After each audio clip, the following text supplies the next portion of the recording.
Usapang nuts tayo ngayon. Oh, kita niyan? Mga nuts yan. Pero ito dried mangoes to. Alam nyo ba dito sa Israel, sobrang daling hanapin ng mga nuts. Sa maliit na tindahan, sa malaking tindahan, sa ganitong kanto, sa isang kanto, sa likod, sa harap, hindi mahirap hanapin ang nuts. Actually, mas mahirap ang kitain ng shekels kesa maghanap ng tindahan na mayroong mga nuts. Macadamia nuts.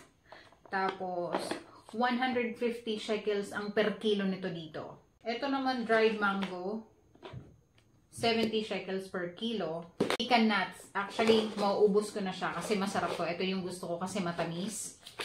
129 shekels per kilo. At ang huli ay ang buto ng kalabasa. Buto ng kalabasa. 65 shekels per kilo naman siya.